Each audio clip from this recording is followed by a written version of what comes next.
जीजू कानो और रोकुनिन के पार्ट 2 में स्वागत है तुम सभी का। तो पिछले पार्ट में हम लोगों ने क्या देखा था? हमने देखा था कि एक बच्चा जिसका नाम था उरुमा, उसको 5 बच्चे उसकी बिल्कुल बचपन वाली लाइफ से ही बुली करते आ रहे होते हैं। और बुली से मेरा मतलब सिर्फ यही नहीं कि वो उसको मारते पीटते थे, इवन उन लोगों ने उसके माँ बाप को भी मार दिया, उसके भाई को जिंदा जला दिया, उसको इस हद तक टॉर्चर करा कि वो बंदा आगे चल के एक बहुत बड़ा रिवेंज लेने वाला था। उसके टाइम स्किप के बाद हम ये देखते हैं कि उन 5 में से एक बंदे के साथ उरुमा बदला लेता भी है, जहां वो उसकी खाल को 0.2 mm तक निकाल देता है, जिससे उसके नर्व्स बाहर आ जाते हैं। And then he fire a rubber bullet on the skin, and उसी के साथ उसका तो गेम ओवर वहीं हो जाता है। एंड ब्रो, मैं तुम लोग को बता रहा हूँ, इस पार्ट के अंदर मैं मजाक नहीं कर रहा, इस पार्ट को पढ़ते हुए तुम लोगों को भी दर्द होने वाला है। तुम मानो या ना मानो, अगर तुम इस वीडियो को पूरा देखोगे तो इसके अंदर जो चीज आगे होने वाली है उसके बाद तुम लोगों को भी दर्द फील होगा। तो चलो फिर शुरू करते हैं पार्ट 2 को। तो पार्ट 2 खत्म हुआ था जहाँ पे उरुमा ने यहाँ पे अपने सेनकोजी को ऑलमोस्ट मार दिया था, या बोलू जान से ही मार दिया था। उसके बाद हम उसी वेयर हाउस का सीन देखते हैं जहाँ पर सेनकोजी ने इन दोनों को बांध रखा था। और हाँ, अगर तुम लोग भूल गए हो तो इस लड़की का नाम है आजुमा। आजुमा उसके बारे में पूछ रही होती है कि क्या तुम ठीक हो और सेनकोजी के साथ क्या हुआ। तो उस पे उरुमा बताता है जो यहाँ पर हुआ उसके बारे में तुम्हें किसी को कुछ बताने की जरूरत नहीं है, और अगर तुम ऐसा नहीं कर सकती तो तुम्हें मरना होगा। उसके बाद हम उरुमा के घर का सीन देखते हैं और उरुमा घर आते ही बेहोश हो जाता है, जहाँ उसके दादाजी आते हैं और पूछते क्या हुआ बेटा। तब वो बताता है मैंने कर दिया, मैंने उसे मार दिया दादाजी। और उसका दादा बोलता है हाँ मैं देख सकता हूँ, चल थोड़ा आराम कर ले अब। उसके बाद हम उरुमा के स्कूल का सीन देखते हैं जहाँ पर यही बातचीत चल रही होती है कि सेनकोजी को पिछले फ्राइडे के बाद से अभी तक किसी ने नहीं देखा। यहाँ तक कि क्लास के अंदर भी वो अनाउंसमेंट होती है कि अगर किसी को उसके बारे में कुछ इन्फॉर्मेशन मिलती है तो प्लीज वो जल्दी से जल्दी पुलिस को और हम लोग को कांटेक्ट करें। एंड हम देखते हैं अजुमा ये चीज सोच रही होती है कि आखिर उरुमा क्लास क्यों नहीं आया। तब हम देखते हैं उरुमा है एक्चुअली हॉस्पिटल में, वो उसके छोटे भाई से मिलने गया है जिसके साथ बहुत बुरा किया था उन लोगों ने। आई होप तुमने पिछले पार्ट में देख लिया होगा। एंड वो उसको बताता है कि अब बहुत अच्छा मौसम है यार, तो जल्दी उठ जा, बाहर साकुरा के फ्लावर्स तक खिल रहे हैं। आखिर तू कब उठेगा मेरे भाई, पता नहीं तू कब उठेगा, तू मेरा इंतजार कर भी पाएगा या फिर नहीं, या फिर। एंड इसी के बाद ही सीन शिफ्ट हो जाता है। हमें पुलिस स्टेशन का सीन देखते हैं जहाँ पर ये पुलिस पेट्रोल ऑफिसर होती है जिसका नाम होता है ओटा एशको, जो भी इसका नाम है। और वो किसी को आवाज देते हुए पूछ रही होती है कि आप यहाँ पर हो। तो वही पुलिस सेंटर में से कोई से बताता है कि तुम अजान इंसान को ढूंढ रही हो, वो तो ब्रेक रूम के अंदर है। वैसे वो कोई अच्छा इंसान नहीं है जो तुम उसके पास जा रही हो, मुझे तो ऐसा लगता है कहीं तुम्हारा प्रमोशन डीले तो नहीं हो गया। खैर हम देखते हैं उसको वो लड़का मिल जाता है जिसे वो ढूंढ रही थी। एंड वो उससे पूछती है आखिर तुम यहाँ पर कर क्या रहे हो। तब वो बताता है अरे कुछ भी नहीं, बस थोड़ा चीजों को ऑब्जर्व कर रहा हूँ। और हम देखते हैं आखिर वो क्या ऑब्जर्व कर रहा था। वो यहाँ पर उरुमा और उन 5 लोगों को जो उरुमा को बुली कर रहे थे उन पे नजर बनाए हुए है। अगला सीन हम देखते हैं उरुमा के रूम का, जहाँ पर वो सेनकोजी पर एक क्रॉस लगा देता है। इट मीन्स उसका एक टारगेट तो डन। अगली बार मैं रहम नहीं करूंगा जैसे मैंने सेनकोजी पर किया था, क्योंकि मुझे पता है वो लोग नहीं बदलने वाले, क्योंकि उन लोगों के पास दिल नहीं है तो मैं उनको और भी बुरी तरीके से मारूंगा। और अगला नंबर 13 है युशिरो युगा। देन हम बार का सीन देखते हैं और ये बार शायद युशिरो का होता है, जहाँ पे बहुत अलग और अजीब चीजें चल रही होती है। तभी उनमें से एक लड़की युशिरो को बोलती है कि क्या युशिरो सान अब गाना गाएंगे। तभी वो बोलता है नहीं, मेरे को किसी का कॉल आ रहा है। तो वो इसी बहाने से बाहर चला जाता है और वो चैट पे किसी से कस्टमर वगैरह रिलेटेड बात करता है। यू नो ये कौन सा धंधा करता है, ये भड़वा धंधा करता है लड़कियों का। तभी उसी के क्लब में से एक लड़की बाहर आती है और बोलती है कि युशिरो सान अब मैं ये नहीं कर सकती, मैंने खुद को बेच के उतना पैसा कमा लिया है कि अब अपनी यूनिवर्सिटी की फीस भर सकती हूँ, और हाँ मैं तुम्हारी शुक्रगुजार हूँ जो तुमने मुझे ये करने का मौका दिया। तब युशिरो से बोलता है चलो बाहर चल के बात करते हैं। तो युशिरो इसे बाहर लेके जाता है एंड इसका हाथ पकड़ के इसको खींचता है एंड इसे किस करता है। तब वो लड़की बोलती है युशिरो सान ये चीजें हम बाहर नहीं कर सकते, लेकिन युशिरो इसकी जीभ पर बहुत जोर से बाइट करता है एंड एक बहुत ही गंदी शक्ल बना के इसे बोलता है कि क्या तो ये बंद करेगी, वो भी हमेशा के लिए। क्या तू ये कहना चाहती है कि तुझे मेरी जरूरत नहीं है? ये जीवान को ज्यादा ही अजीब शब्द नहीं बोल रही, इससे अच्छा होगा मैं इसे जला दूं। और ये बोलते हुए वो लाइटर लगा देता है इसकी जबान पे। और युशिरो इसे धमकाते हुए बोलता है कि तुझे क्या लगता है तू ऐसा ही काम करके जा सकती है? तू यहाँ पर आई थी पैसे कमाने के लिए उन कस्टमर के साथ जिन्हें मैंने चुना है, और तुझे लगता है तू जब बोलेगी तब तू यहाँ से जा सकती है? भाड़ में गई तेरी यूनिवर्सिटी। तू यहाँ पर रहेगी, जब मैं कहूंगा तब तुझे यहाँ आना पड़ेगा और जब मैं कहूंगा तब तू यहाँ से जाएगी, समझ में आई। और इसके बाद ये बंदा अपने रंग ऐसे बदलता है जैसे गिरगिट बदलता है। वो बोलता है अरे सॉरी, हाँ ना, मुझे माफ कर देना, मुझे तुम्हारी जरूरत है, वो मैं थोड़ा सा कंसर्न हो गया था इसलिए मैं तुम पे चिल्लाया, तो मुझे माफ कर देना। तो अगर अब से कोई इस जगह को छोड़ने की बात करे तो तुम उसे संभाल लोगी ना? हाँ ना, चलो जाओ, तुम्हारे लिए काम आया है। एंड तभी इसके मोबाइल पर एक मैसेज आता है जो कि आता है शिगोकू का। एंड अगर तुम लोग भूल गए हो शिगोकू कौन है, तो जो 5 लोगों का ग्रुप था जो उरुमा को बुली करता था, तो उसका जो लीडर था वो था शिगोकू क्यो। शिगोकू इसे मिलने के लिए बुलाता है एक ब्रिज के नीचे रात को 8 बजे। उसके बाद हम उरुमा को देखते हैं और उरुमा यहाँ पर इंफॉर्मेशन गैदर कर रहा होता है अबाउट युशिरो युगा, जो यही बताता है कि वो एक इस तरीके का प्रोस्टिट्यूशन सर्विस चलाता है जिसके अंदर ड्रग ट्रैफिकिंग भी इन्वॉल्व है। एंड हाँ, वो खुद के एक प्राइवेट स्कूल में जाता है। भाई, इस बंदे की हद से ज्यादा गंदी आदतें हैं। और वो ये भी बताता है कि मैं इसे जान से भी मार दूंगा तो भी इसके ऊपर ज्यादा कुछ अच्छा एक्शन नहीं होगा। और पहले से अभी तक इसमें कुछ नहीं बदला, ये पूरा का पूरा ईविल है। लेकिन मेन दिक्कत यही है कि मैं इसे कॉर्नर कैसे करूं, मेरे तो कोई कनेक्शन भी नहीं है जिसके साथ मैं ऐसा कर सकता हूं। तभी उरुमा के डोर की डोरबेल बजती है और उसके बाहर यही बंदा आता है। ये वही डिटेक्टिव है जो हमने उसके अंदर देखा था पुलिस स्टेशन के अंदर। वो इसका इंट्रोडक्शन उरुमा को देता है कि मैं हूँ आंजाई, डिटेक्टिव फ्रॉम हाशिता पुलिस स्टेशन, और ये उसके असिस्टेंट आई एम ओटा फ्रॉम द सेम स्टेशन। उसके बाद उरुमा बोलता है आंजाई सान। आंजाई बताता है कि तुम्हारे केस को 4 साल हो चुका है, लेकिन ये बच्चा 4 साल के अंदर इसने इतनी ग्रोथ कर ली। मैं समझ सकता हूँ। उरुमा इससे पूछता है क्या तुम कुछ और सवालों के साथ आए हो मुझसे पूछने के लिए? तब आंजाई से बताता है नहीं, ये उस बारे में नहीं है। क्या तुम जानते हो आखिर सेनकोजी के साथ क्या हुआ है? उरुमा बोलता है सेनकोजी क्या मतलब? आंजाई बताता है कि सेनकोजी गायब हो चुका है और इसके अलावा यहाँ पर बहुत सारी इन्फॉर्मेशन ये कहती है कि वो सबसे ज्यादा तुमसे ही बात करता था। उरुमा बताता है कि हम क्लासमेट्स थे तो बात करना तो आम बात है। आंजाई बोलता है बट फिर भी अजीब है, आखिर तू एक ऐसे बच्चे के साथ दोस्ती क्यों करेगा जो तुझे बुली करता था? उरुमा बताता है मैंने कहा था ना कि मैं एक बुली नहीं हुआ, क्या मैंने यही चीज 4 साल पहले भी नहीं कही थी? आंजाई इस पे थोड़ा पिस्ड ऑफ होके बोलता है ओ हाँ, शायद मैं भूल गया था। हाँ, बस एक और क्वेश्चन जो मैं जनरल पर्सपेक्टिव से पूछ रहा हूँ, अगर तुम्हारे पेरेंट्स एक्सीडेंट में नहीं मरे हो और उन्हें किसी ने मारा हो और जो तेरे भाई की अभी हालत है वो भी किसी ने जानबूझ के की हो, तो तू क्या करेगा? बता, तू क्या करेगा? एंड उरुमा बड़े ही कोल्ड वे में बोलता है भाई I will kill them. And उसके साथ ही भाई आंजाई की और उसके असिस्टेंट दोनों की फट जाती है। आंजाई सोचता है ये इसके थॉट, क्या ये सच में सच कह रहा है? उसकी आंखें बिल्कुल इसके अंदर वैसा ही जुनून है जब कोई एक माउंटेन पर चढ़ने वाला होता है। इसके जो शब्द थे बिल्कुल वो कोरे शब्द नहीं थे। तभी उरुमा के दादाजी आ जाते हैं और वो बोलते हैं शायद इतना काफी है, आप यहाँ से जा सकते हैं। और वैसे भी उरुमा के साथ जो हुआ उसके बाद से वो आगे बढ़ना चाहता है। उसके बाद यहाँ पे ये आंजाई चला जाता है। उरुमा सोचता है मैंने कोई एविडेंस तो नहीं छोड़ा था ना। तभी हम उस ब्रिज के नीचे का सीन देखते हैं जहाँ पर शिगोकू ने युशिरो को बुलाया था। वो वहाँ पर एक कौवे के पंख उखाड़ रहा होता है। देखो यहाँ पर 5 बंदों में से 4 बंदे होते हैं, जिसमें से पहला है अपना शिगोकू क्यो, उसके बाद कुगा दाइची, उसके बाद युशिरो युगा और एक ये मदोका, जो भी इसका पूरा नाम था मैं भूल गया, बस मुझे मदोका पता है। शिगोकू बोलता है सेनकोजी गायब हो चुका है। इस पे युशिरो बोलता है इम्पॉसिबल, हम पांचों में से कोई बंदा बिना किसी रिपोर्ट के डिसअपियर हो जाए, ये तो पॉसिबल ही नहीं है। कुगा, क्या तूने इससे बात करने का ट्राई किया था? कुगा बोलता है कि हाँ मैंने किया था, एक वॉइस मेल, लेकिन रिप्लाई नहीं आया। शिगोकू बोलता है देखो यहाँ पे 3 पॉसिबिलिटी हो सकती है। पहली कि वो जिंदा है और हमसे कांटेक्ट कर सकता है लेकिन वो करना नहीं चाहता। दूसरी, वो जिंदा है लेकिन वो कांटेक्ट नहीं कर सकता किसी वजह की वजह से। एंड तीसरी और लास्ट, वो मर चुका है। दाइची बोलता है अगर ऐसी बात है तो मैंने कुछ टाइम पहले सेनकोजी को उरुमा के साथ देखा था, वही उरुमा जिसके साथ हम 4 साल पहले हरकतें करते थे। और उरुमा का नाम सुनते ही शिगोकू के चेहरे के एक्सप्रेशन बदल जाते हैं। वो बोलता है उरुमा? तो युशिरो बोलता है क्या ही फर्क पड़ता है, वो सेनकोजी है वैसे भी, तो ऐसा भी तो हो सकता है उसने उरुमा को अच्छे से बुली नहीं किया हो। तो मदोका बताता है कि क्या ही फर्क पड़ता है, वो वैसे भी उरुमा के लिए नंबर 2 ही था। शिगोकू बोलता है उरुमा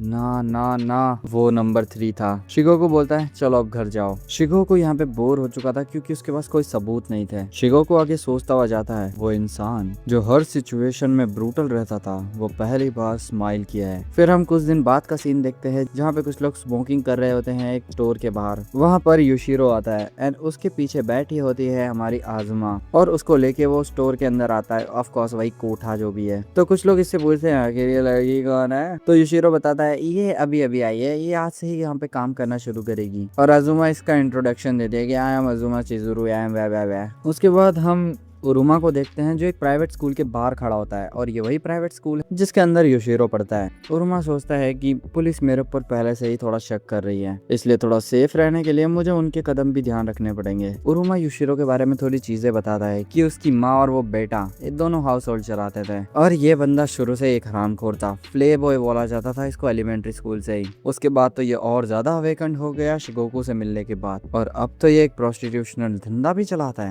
अब मैं समझ रहा हूँ आखिर इसके जैसे बंदे ने एक प्राइवेट स्कूल क्यों लिया। उरुमा किसी को रोकता है स्कूल के बाहर और उससे पूछता है कि आप उशिरो को जानती हो। तब वो लड़की बोलती है उशिरो कुन, अरे तुम्हारा मतलब उस स्कूल लड़के से क्या? देखो मैं उसके बारे में ज्यादा तो नहीं जानती लेकिन मुझे पता है उसके पास एक गर्लफ्रेंड है। एक लड़का जो और साथ में जा रहा होता है वो बताता है उशिरो वो एक बहुत अच्छा इंसान है, उसके ग्रेड्स भी काफी अच्छे आते हैं। एक और लड़की से उरुमा पूछता है, वो बताती है कि हम मिडिल स्कूल से ही साथ हैं लेकिन वो पहले से काफी बदल गया है, आखिर वो सेटल भी तो हो गया है। उरुमा सोचता है मैं चाहे इनसे कैसा भी सवाल कर लूँ ये उसके बारे में उतना सब नहीं बता रहे, शायद उशिरो ने इन लोगों को पहले से ही मैनिपुलेट कर रखा है। तभी वो लड़की जिससे उरुमा ने लास्ट क्वेश्चन पूछा था वो बताती है लेकिन उस इंसिडेंट के बाद से वो काफी ज्यादा डाउन रहने लगा है, यहाँ तक कि वो स्कूल भी ठीक से नहीं आता। उरुमा पूछता है इंसिडेंट, कैसा इंसिडेंट? तब वो बताती है एक लड़की जिसका नाम है साकुराबा कारेन जो 15 साल की थी वो गायब हो चुकी है। साकुराबा कारेन उशिरो की गर्लफ्रेंड थी जो उसको 3 साल से डेट कर रहा था। उशिरो काफी बदल गया जब से वो उसके साथ मिला।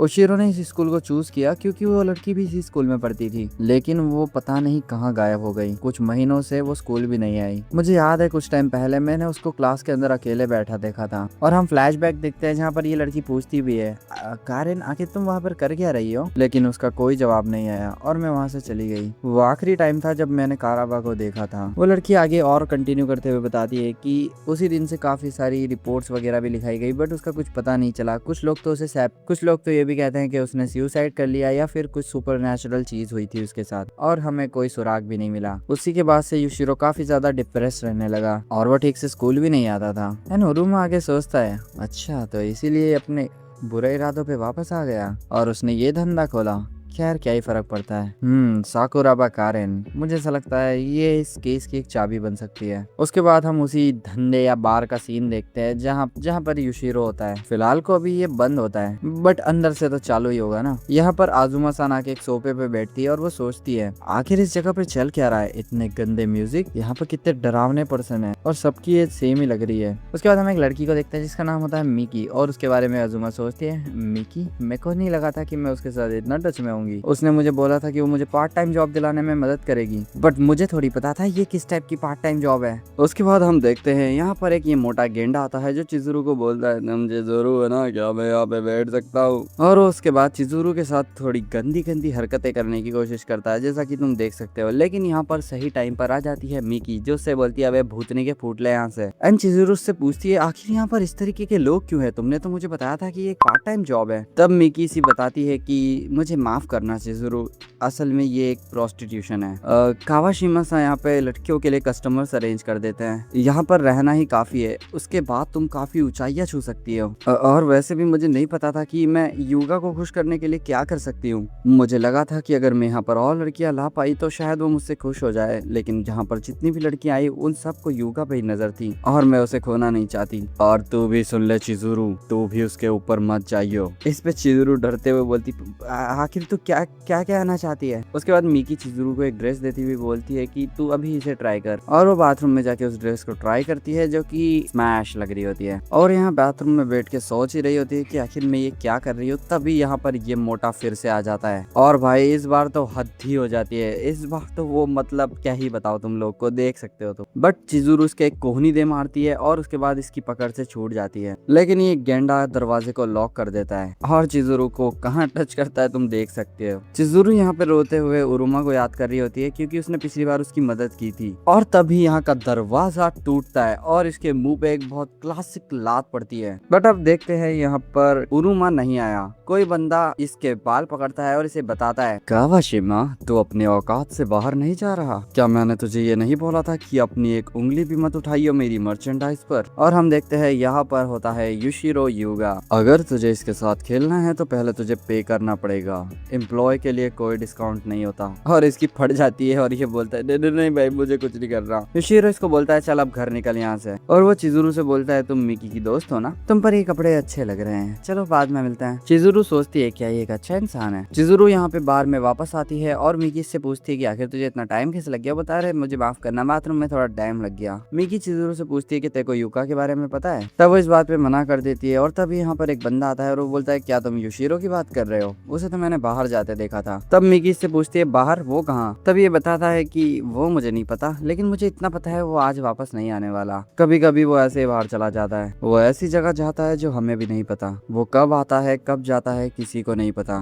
तब हम देखते हैं एक अपार्टमेंट का सीन जहाँ पर युशिरो होता है, वो एक डोर के की होल के अंदर एक की लगाता है और उसके अंदर जाता है। तभी हम देखते हैं वहाँ पर एक लड़की बंधी होती है कम्प्लीटली न्यूड, वो युगा को देखती है, स्माइल करती है, युगा की तरफ चार्ज अप होती है और उसे बोलती है तू मर जा, लेकिन क्योंकि उसका पैर चैन से बंधा हुआ था वो नीचे गिर जाती है। युशिरो से बोलता है क्या तुझे ये नहीं दिख रहा मैं तेरे लिए खाना लेके आया हूँ, और वैसे भी तुझसे अच्छी कोई औरत नहीं है कारण। एंड हम देखते हैं कारिन का फेस जो कि ऑलमोस्ट डिसअपॉइंटमेंट और अंदर से टूटा हुआ है, और युशिरो उसके साथ युशिरो यहाँ पे बहुत अजीब और बहुत घटिया बात बोलता है कि लड़कियों के पास ओपनिंग के अलावा और कोई काम नहीं होता, वो बनी ही इसलिए ताकि मेरी डिजायर्स पूरी कर सके, और कारण तू है मेरी वो ओपनिंग जो मेरी डिजायर पूरी कर सकती है, मैं तुझे किसी को भी लेने नहीं दूंगा। मतलब देख रहे हो किस हद तक का नीच इंसान है ये, लेकिन इन लोगों को कोई देख रहा होता है चुपके से जिसको युशिरो नोटिस कर लेता है, और यहाँ पर और कोई नहीं चिजुरू होती है। तब एक फ्लैशबैक का सीन जहाँ पर मिकी इसको बोलती है कि मैं काम के बाद घर जा रही हूँ तो तू एक काम करियो, तू युगा का ध्यान रखियो कि वो कहाँ जा रहा है। एंड उसके बाद हम देखते हैं कि क्या सब हुआ, और यहाँ पर ये भाग रही होती है कि अब मुझे क्या करना चाहिए, क्या मुझे पुलिस को बता देना चाहिए या फिर उरुमा को। अगले दिन फिर उसी बार का सीन देखते हैं जहाँ पर चिजुरू एक बंदे से बोल रही होती है कि मुझे ये जॉब क्विट करनी है, मुझे मेरी दोस्त के लिए बुरा तो लग रहा है लेकिन मैं यहाँ पर अब और काम नहीं कर सकती। तब वो इसे बताता है कि अगर तुम्हें इसे छोड़ना है तो तुम्हें युगा से बात करनी पड़ेगी। युशिरो इसके पीछे आता है और बोलता है किसी ने मुझे बुलाया क्या। उसके बाद वो चिजुरू से बोलता है क्या मैं तुमसे थोड़ी देर अकेले में बात कर सकता हूँ। तब हम देखते हैं कमरे के अंदर होते हैं और चिजुरू इससे पूछती है कि आखिर हुआ क्या। तब वो इसे फोटो दिखाते हुए बोलता है जरा इसे देखना, और ये उसी लड़की की फोटो होती है जिसे देखकर चिजुरू के चेहरे का नक्शा बदल जाता है, और युशिरो सिर्फ इसी चीज से समझ जाता है कि इसका ऐसा रिएक्शन इसका मतलब कल यही थी वहाँ पर। चिजुरू बोलती है कि वो चेन से बंधी हुई है, क्या ये किसी तरीके का मजाक है। ये बोलता है अरे अरे तुम तक घबराओ मत, ये तो एक प्ले चल रहा था। तब चिजुरू बोलती है हाँ तुमने सही कहा, सबकी अपनी अपनी फैंटेसीज होती है। और ये बोलते हुए युशिरो उसकी जेब से एक नाइफ निकाल रहा होता है, वो नाइफ निकाल के सीधा हमला करता है चिजुरू पर, लेकिन चिजुरू उससे पीछे हट के बच जाती है। फिर युशिरो उसका गला पकड़ता है, उसे जमीन पे गिराता है और इसे बोलता है कि तूने वो देख लिया ना, अब मेरे पास कोई और चारा नहीं है तुझे मारने के सिवा, और वो उसकी नेक पे चाकू को रखता है। देन सीन शिफ्ट होता है और उसके बाद हम सीन देखते हैं उरुमा के घर का, जहाँ वो उसके दादा के साथ बैठ के चाय कॉफी पी रहा होता है। उसके दादा से पूछता है क्या आपने वो अरेंजमेंट्स कर दिए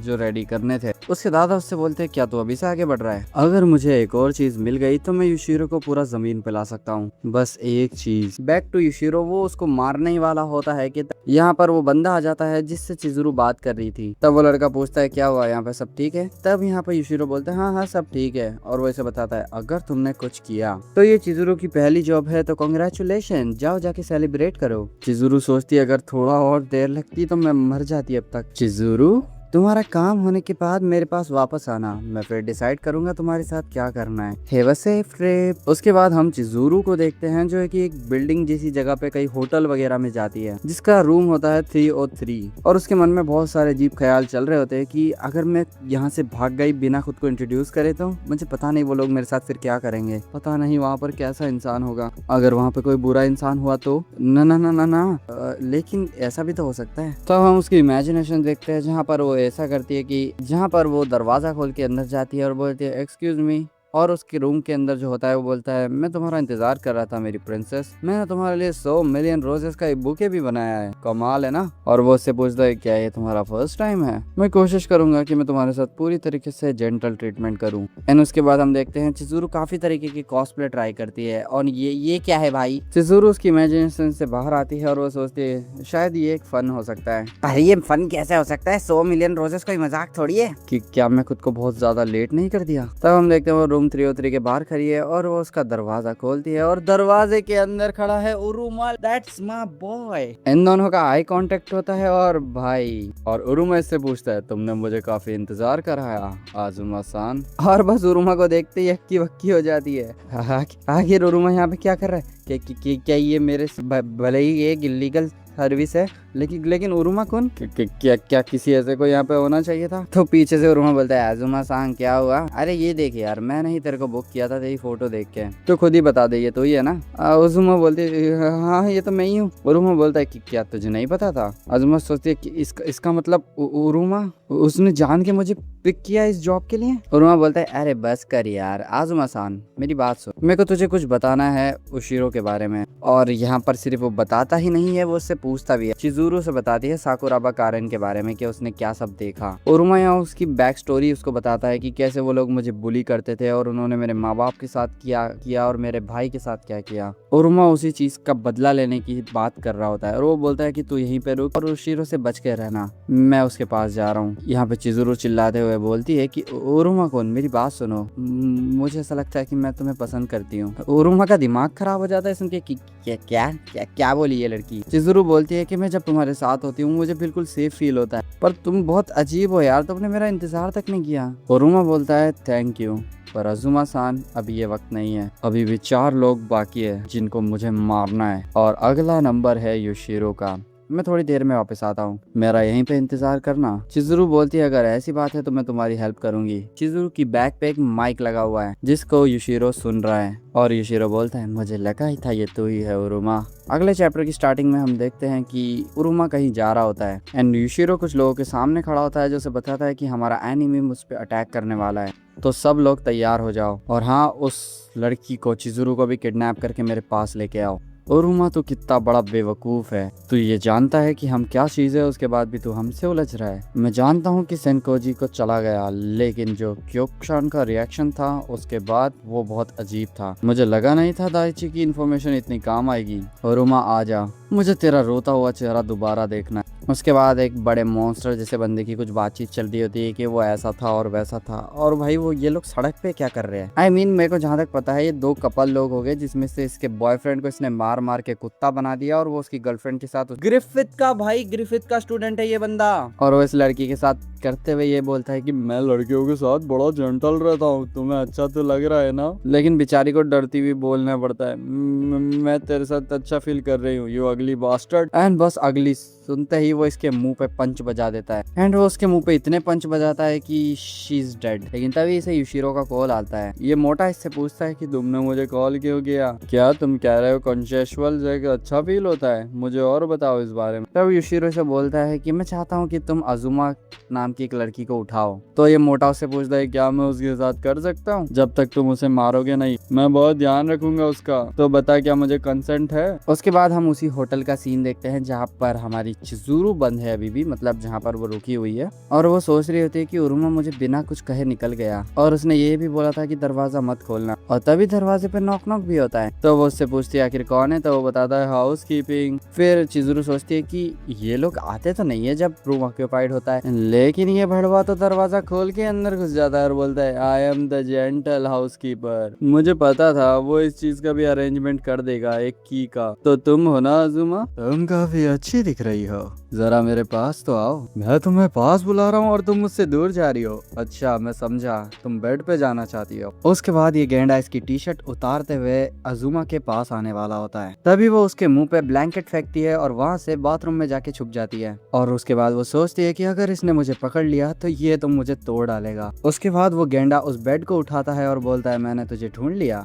लेकिन वहाँ पर कोई नहीं होता। उसके बाद अजुमा वो चीजें इमेजिन कर रही होती है कि अगर वो इसके हाथ लग गई तो वो इसके साथ क्या क्या करेगा, यानी उसके पेट में चाकू मार देगा। एंड तभी ये गेंडा बाथरूम का गेट तोड़ते हुए अंदर घुस जाता है और वो इससे पूछता है क्या मेरे पास कंसेंट है या फिर नहीं। वो चिजुरू का गला पकड़ता है, आखिर तुम मुझे बार बार मना क्यों कर रही है, मैंने पहले परमिशन ली है। वो इसके मुंह पे घुसड़ मारने वाला होता है, लेकिन इतने में दरवाजा तोड़ते हुए कोई बंदा यहाँ पर एंटर होता है जो इसके साइड में रिब केज में किक मारता है और इसको दूर उड़ा देता है। चिजुरू इससे पूछती है आखिर तू है कौन, और ये बताता है मैं हूँ बाइकर मैन। उसके बाद हम एक फ्लैशबैक का सीन देखते हैं जहाँ पर उरुमा जा रहा होता है और उसको एक प्रेजेंस फील होती है। तो वो जो गेंडा जो अजुमा को पकड़ना चाह रहा था वो वही बात बोलते हुए उरुमा के साइड से निकलता है एंड उरुमा इसे पहचान लेता है कि ये तो उशीरो का अंडरलिंग है जो उसके अंदर काम करता है। अगर मैं ऐसे इसके सामने गया तो मेरी आइडेंटिटी रिवील हो जाएगी, इसलिए मुझे कुछ चाहिए जिससे मैं अपना फेस कवर कर सकूं। एंड वो एक बाइक से एक हेलमेट को उतारता है और उस हेलमेट को पहन लेता है। वो गेंडा इससे पूछता है, हाँ बाइकर मैन, लेकिन चिजुरू समझ जाती है कि ये उरुमा है और वो उससे मना करता है कि मेरा नाम मत ले। एंड उसके बाद इन दोनों की फाइट शुरू होती है जहाँ पर उरुमा इसके फेस पे गोमू गोमू नो गैदलिंग बजा देता है। उसके बाद वो एक किक थ्रो करता है जिसको वो गेंडा पकड़ लेता है और उरुमा को दूर उठा के फेंक देता है। उसके बाद वो गेंडा उरुमा के पास आता है और उससे पूछता है, मैंने तुम्हारा क्या बिगाड़ा है? उरुमा सोचता है मेरे और इसकी फिजिक के अंदर बहुत बड़ा डिफरेंस है, मुझे इसको पंच मारने से ज्यादा कुछ करना पड़ेगा। और वो एक पेन निकालता है, उसकी टिप लेता है और इसकी छाती में घुसा देता है लेकिन उससे इसे घंटा फर्क नहीं पड़ता और वो एक मुक्के में उरुमा को उड़ा देता है। और सिर्फ उड़ाया नहीं, उसके हेलमेट का ग्लास भी तोड़ दिया। और इस पंच का इम्पैक्ट इतना ज्यादा था कि उरुमा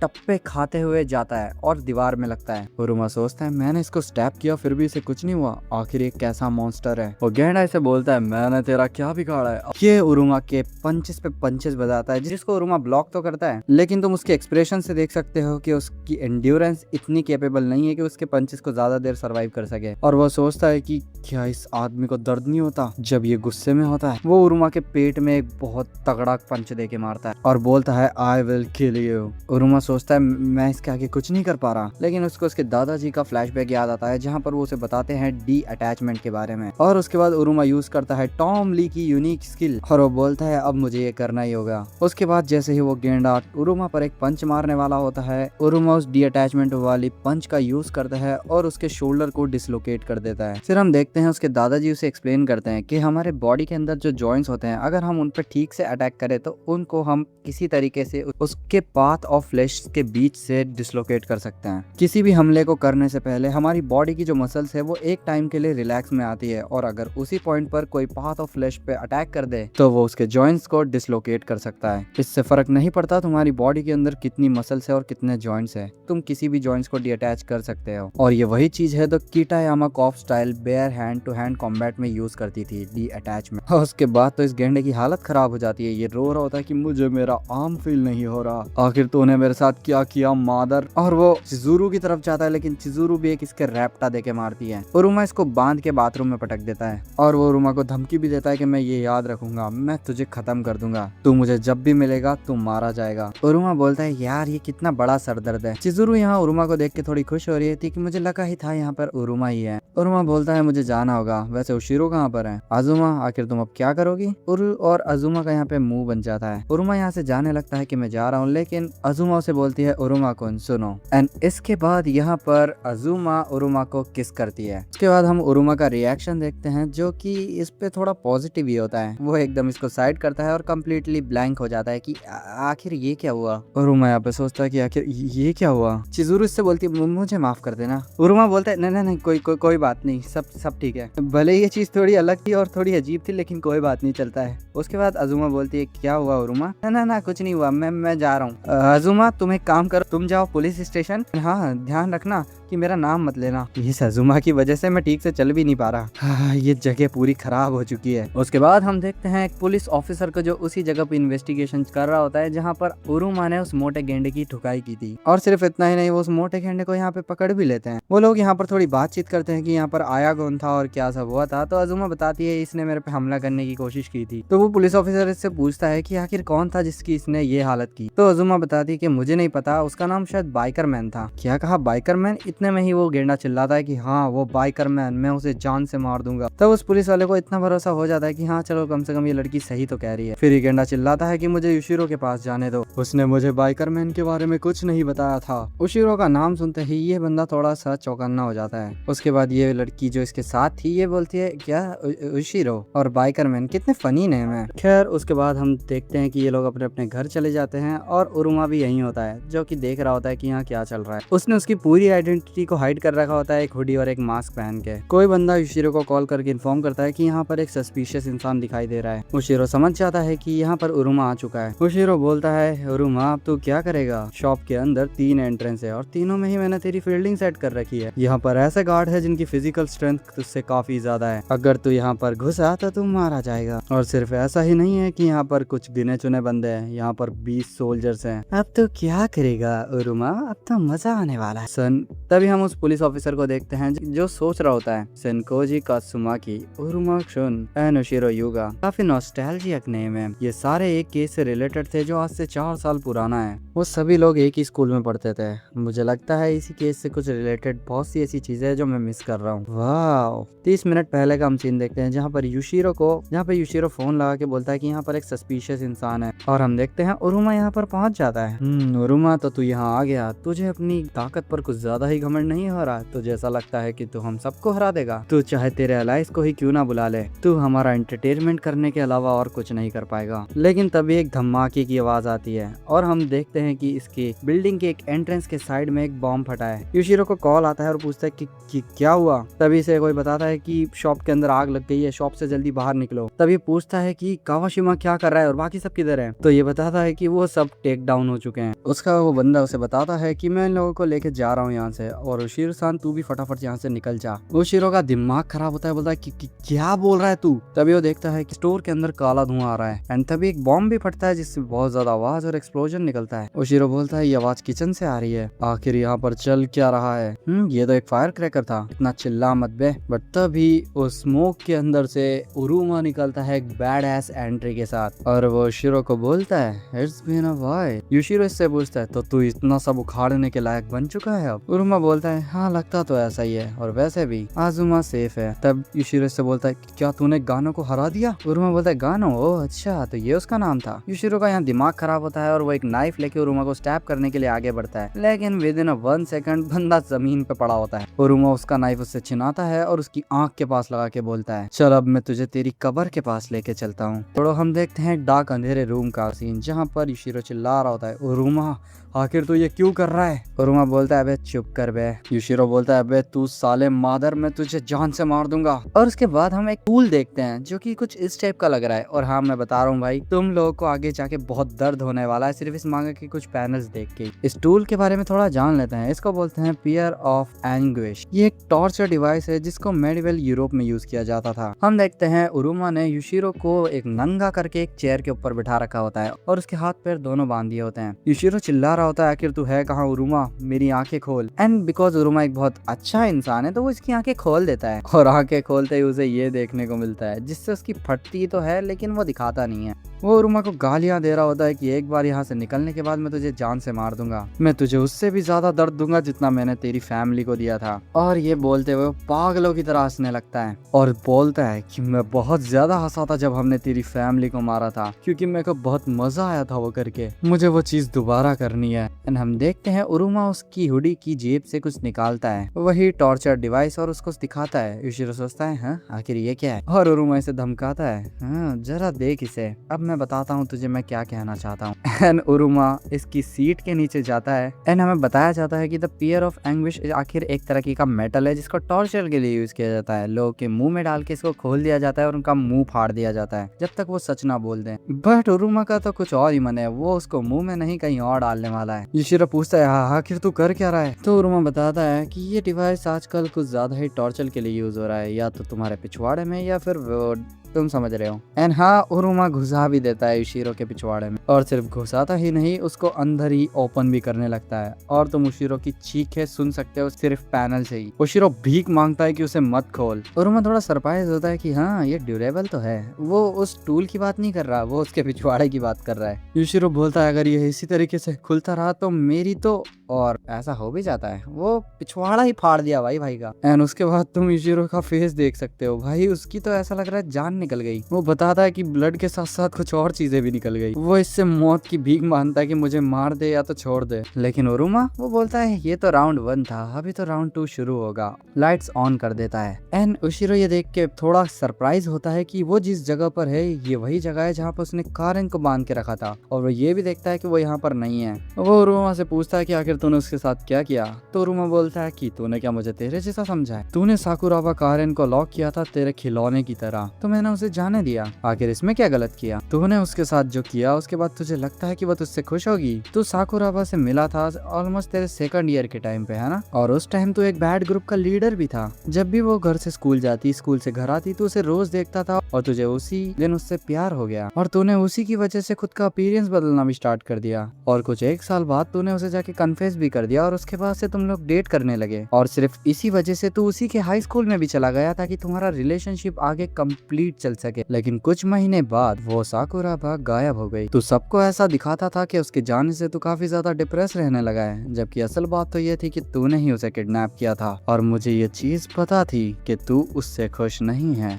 क्या सही कहा, तू बस एक गंदी नाली का कीड़ा है जिसको आज मैं खत्म, तेरे अंदर बिल्कुल भी ह्यूमन इमोशन है ही नहीं। इस पे युशिरो पागलों की तरह हंसता है कि हाँ तू बिल्कुल सही कह रहा है, उसके साथ ऐसा करके मुझे बहुत मजा आया, किधर है मेरा वो ह्यूमन खिलौना, मुझे उसे फिर से खेलना है। एंड इतना बोलते हुए इसका ह्यूमन खिलौना आ भी जाता है जो काफी ज्यादा लॉक्ड इन लग रही है। युशिरो से बोलता है कारेन तू क्या जल्दी से मेरी रस्सी खोल और हम दोनों मिलके इस उरुमा के बच्चे को मार देंगे, है ना कारेन। लेकिन उरुमा की तो ये देख के फट जाती है कि वो तो इसी पे गुस्सा है। कारेन इससे पूछती है क्या तू सच में मुझसे प्यार करता था, अगर तू सच में मुझसे प्यार करता तो तू मेरे साथ वो नहीं करता जो तूने मेरे साथ किया है। मुझे लगता था तू मुझसे डरता था, मुझे स्टार्टिंग में ये भी लगता था कि तू बहुत अच्छा इंसान है, लेकिन जो मैंने सोचा वो बिल्कुल गलत था। तूने मेरी पूरी लाइफ खराब कर दी, मेरी पूरी की पूरी लाइफ। ना मैं स्कूल जा पाई, ना अपने फैमिली से मिल पाई। आखिर तू चाहता क्या था कि मैं इस तरीके से जीऊं? और युशिरो की फटना और ज्यादा स्टार्ट होती है जब वो देखता है कि इसके हाथ में भी वही पियर्सिंग डिवाइस है, लेकिन थोड़े छोटे साइज का। कारेन इसकी तरफ आगे बढ़ती है तो ये पूछता है आखिर वो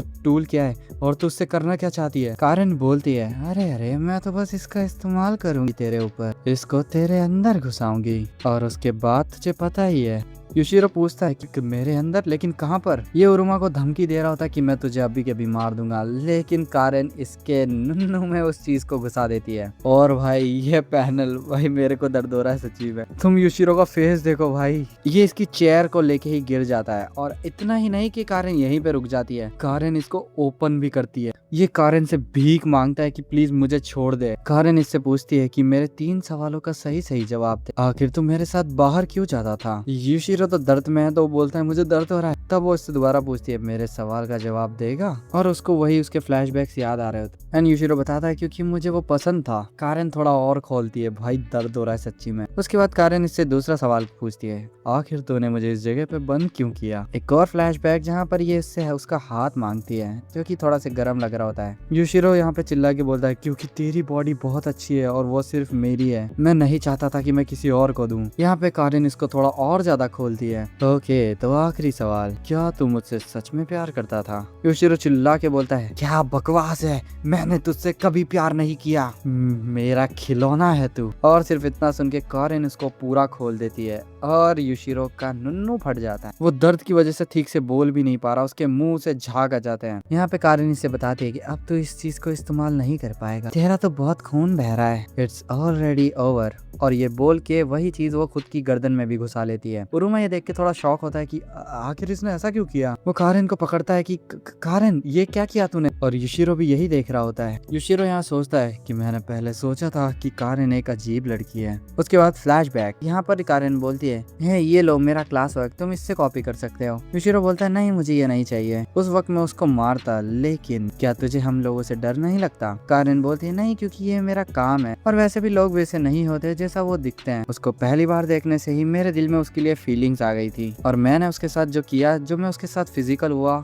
जो इमोशनली हुआ, वो प्यार की वजह से था, और मेरा वो प्यार सिर्फ उसी के लिए था, और फर्स्ट टाइम मैंने उसको होल्ड किया था। और सच कहूँ तो ट्रुथ यही है कि, और उसके बाद हम कारेन को भी देख। युशिरो यहाँ दर्द में करा रहा होता है और वो चिल्ला के बोलता है कारेन मैं वो कुछ बोलने वाला होता है, लेकिन उससे सबसे पहले ही उरुमा उसके फेस को रब कर देता है उसकी लात से और वो बोलता है आखिर तू इमोशनल क्यों हो रहा है। और हम देखते हैं उरुमा भी रो रहा होता है, तेरे पास कोई राइट्स नहीं है ये बोलने के। और यहाँ पर वो मर जाता है सॉरी बोलते हुए। और इसी के साथ ये चैप्टर भी यहीं खत्म होता है। भाई मुझे नहीं पता ये कितना लंबा चैप्टर होने वाला है, लेकिन मैं इतना बता रहा हूँ ऑलमोस्ट 1.5 घंटे की रिकॉर्डिंग कर चुका हूँ मैं, जिसमें से शायद कट पिट होके तुम लोगों को 1 घंटे का पार्ट मिल जाएगा। तो तुम्हारी डिमांड पे पार्ट 2 भी रेडी है। और अगर तुमको ये पसंद आया हो तो एक काम करना, इस वीडियो पे 100 लाइक का टारगेट पूरा करा देना, पार्ट 3 भी जल्दी आ जाएगा। या फिर एक काम करते हैं, हर संडे जिजुकान और रोकुनिन का पार्ट आ जाएगा, बस लाइक एम कंप्लीट कराते रहना। आई होप तुम लोग को ये वीडियो पसंद आई होगी और तुम्हारा फेवरेट पार्ट कौन सा था वो भी कमेंट करके बता देना। मैं मिलता हूँ अगली वीडियो में। सायोनारा।